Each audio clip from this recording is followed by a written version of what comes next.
திருகோணமலை கிளிவெட்டி குமாரபுரம் மக்களினால் இன்று கவனஈர்ப்பு போராட்டம் முன்னெடுக்கப்பட்டது. தமக்கு வழங்கப்பட வேண்டிய காணியை வேறு சிலருக்கு வழங்குவதற்கு மேற்கொள்ளப்படும் முயற்சிகளுக்கு எதிர்ப்பு தெரிவித்து பிரதேச மக்களினால் இன்று கவனஈர்ப்பு போராட்டம் ஏற்பாடு செய்யப்பட்டிருந்தது.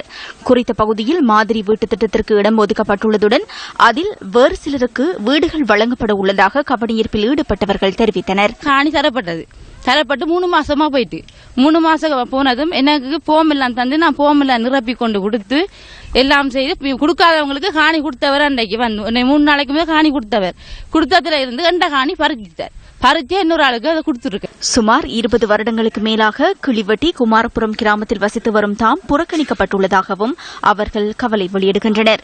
இது தொடர்பில் உரிய அதிகாரிகளுக்கு தெரிவித்தும் இதுவரையில் எவ்வித நடவடிக்கையும் எடுக்கப்படவில்லை என கவனஈர்ப்பு போராட்டத்தில் ஈடுபட்ட மக்கள் சுட்டிக்காட்டினர்.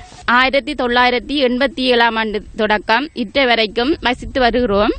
காணி கொடுத்திருக்கிறாங்க, சில பேரை கொடுக்கல. கூடுதலாக காணி இருக்கிற ஆட்களுக்கு கொடுத்திருக்கிறாங்க. அயல் ஊர்ல இருந்து வந்த ஆட்களுக்கு 4-5 பேரை கொடுத்திருக்கிறார்கள்.